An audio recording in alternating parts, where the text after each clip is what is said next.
What's going on, Imperials? It's Emperor Cubone here. It's official.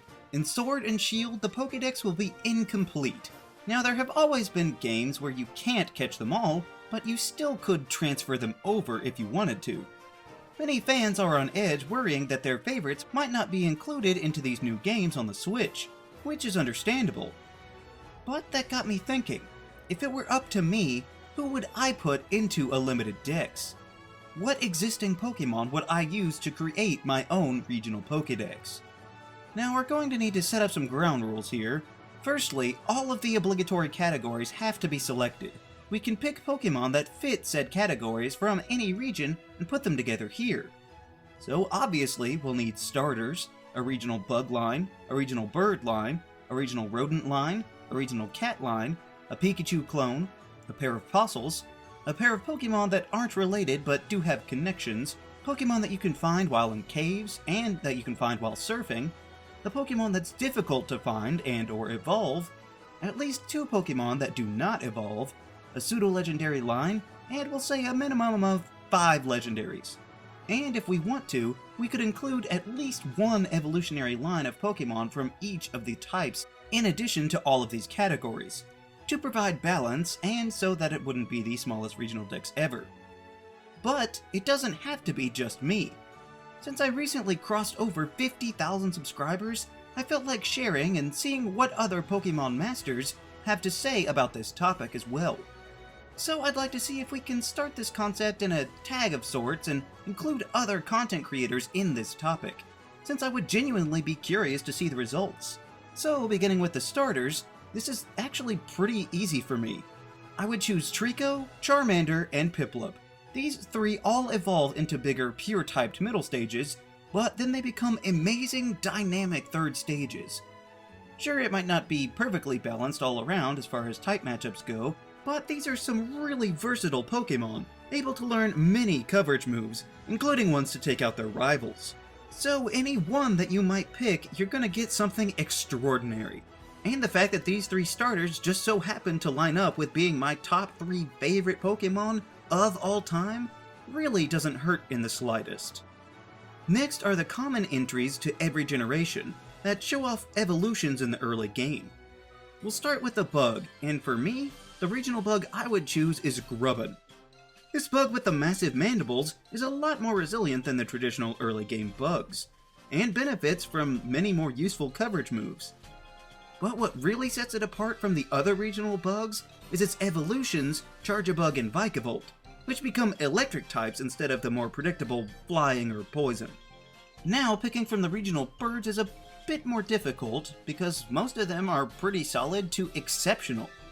But ultimately, I've got to go with the Starly line. This is hands down the most adorable first stage for a bird family. But once it finally gets through puberty, it becomes Staraptor, who is a hard-hitting, fierce predator of the skies.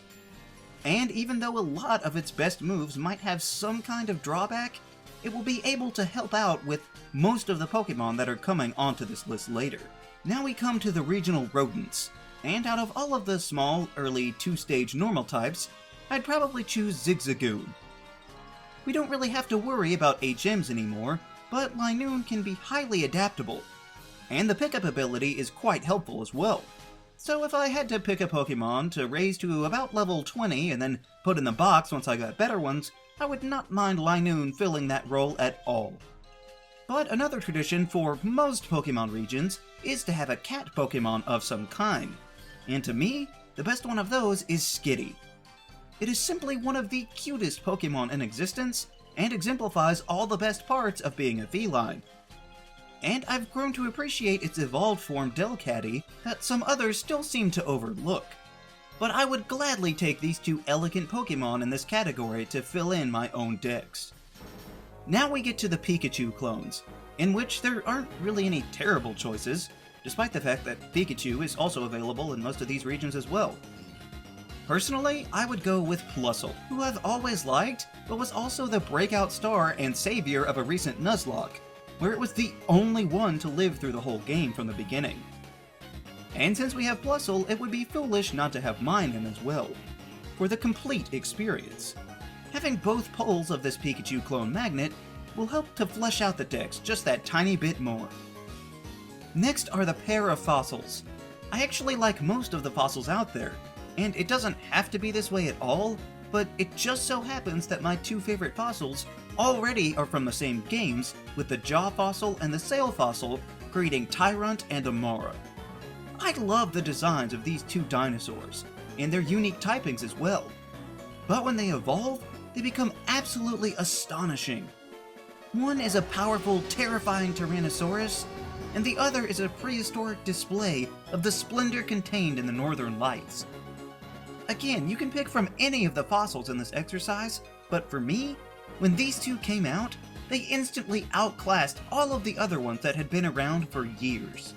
Now let me explain the category of unrelated connections. This simply means that these Pokemon have some sort of relationship to one another outside of an evolution tree. This could include the likes of Carablast and Shelmet, or even Marini and Corsola. Basically just any Pokemon that aren't in the same family, so long as they aren't random like a Clauncher and a Gulpin, or if they fall into any other of these categories. So that's the long way to say that I would choose Zangoose and Seviper. These two Pokemon are bitter rivals, as are their real-life counterparts, and I'm always interested to see which one can come out on top in their never-ending feud. Not to mention that I like both of these Pokemon on their own merits, with each of them being a powerful monotype, but putting them at odds with one another lets me fill this requirement in the Pokédex with confidence. Everyone dreads caves in the Pokemon games, although in more recent games they have done a better job of dialing back on the number of interruptions. Regardless, there will be times that you're stopped in the dark by wild Pokemon. So in my decks, I would want the caves to be filled with Roggenrola and Noibat. Roggenrola pretty much did this in Unova in the first place, and I didn't really mind it nearly as much as others. Or fighting Boldore later on, even with the sturdy ability. Plus, having a Gigalith is never a bad thing, especially with its new access to Sandstream. And in Alola, you could find Noibat in a cave on the first island, and I really liked that over other bat families in the past. Noivern might take a while to get to level-wise, but it's an amazing Pokemon to have, and might just make people appreciate those cave encounters a little bit more. And you know what? I really liked the new Roly-Coly introduced in the trailers for the Galar region. Some people said it was a Roggenrola on wheels anyway, so let's throw that in there too, whether it evolves or not. And of course, as with caves, there are always Pokemon incessantly attacking you on the open water as well while you surf. And there are actually a lot of water Pokemon from which to choose. But to me, I'd like the most common occurrences to alternate between Wooper and Ducklet. Number 1, I just like both of these Pokemon, and they can both evolve into solid and versatile team members. But I also love the ways that they're different from each other. Swanna is 4 times weak to electric, but Quagsire is immune. And while Quagsire might be quad weak to grass, it hits Swanna neutrally, meaning that you can't just spam the same thing all the time in my seas. And every now and then on the water, you could have a chance to run into a rare member of the Walrein family. So be on the lookout. Next is a Pokemon that's tough to find or tough to evolve. And this can be taken from any generation, like if you wanted to pick Pineco for only being in headbutt trees, or Feebas would certainly fit both of these categories. But for my decks, I would choose Wimpod. I just loved this rare Pokemon, literally requiring a chase or a trap to be captured. And it certainly is hard to evolve as well, with a self-defeating ability. But once it does evolve, Golisopod becomes quite powerful, and makes you feel that the effort is worth it. So I think having this line somewhere in the decks would add in a pleasant surprise for those willing to put in the work. While evolution is important, I do have a certain affinity for Pokemon that don't evolve. They just stay the same throughout their life. And while that can be a huge letdown in some Pokemon, I would love to include Lapras, Torkoal, and Tropius. Not only do I love each of these solitary Pokemon, that all bear a certain similarity in my mind, but they provide some potential replacements for whatever starters you didn't get to pick to deliver that extra type coverage. However, I would also like to throw in Heracross and Girafarig, since these two are just really solid Pokemon that could either help you out or be tough to fight against, especially in the early parts of the game. But now we come to one of the toughest categories. Pseudo-legendary Pokemon are all super strong, and many of them are fan favorites of their generations. But only being able to choose one, I'd have to go with Beldum and its evolutions, since Metagross is one of my all-time favorite Pokemon. It is just relentlessly threatening in design and in battle, so I feel reassured about having this be the one pseudo-legendary to make it into the Dex. Even with the other great potential options, Metagross provides a strong presence. And at the very end, we always have the legendary Pokemon.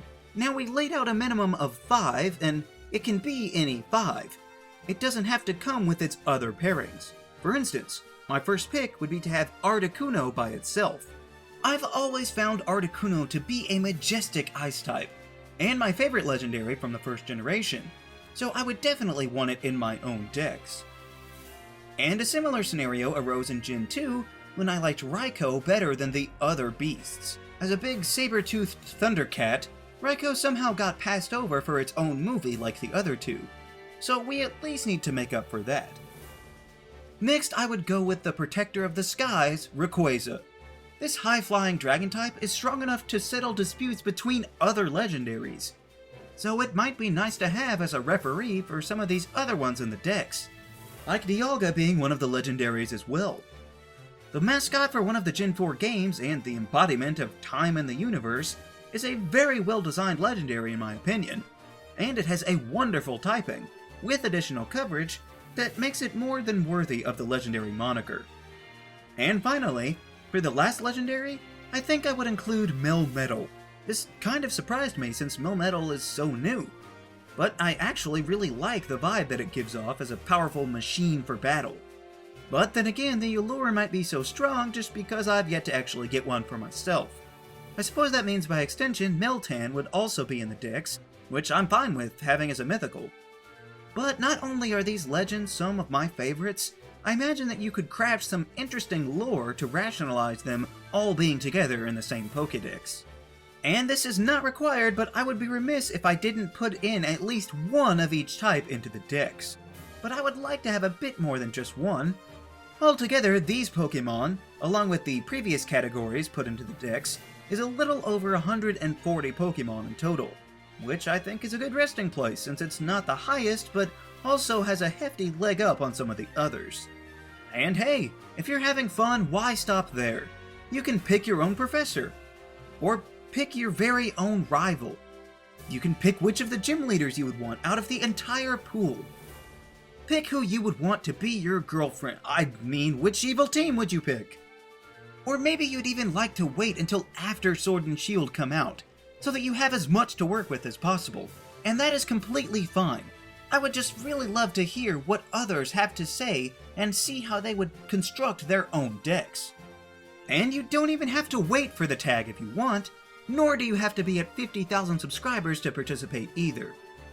You can even play at home down in the comments. Also be sure to leave a like, share this video, and subscribe so that you too can become an Imperial today. And we'll see you around next time!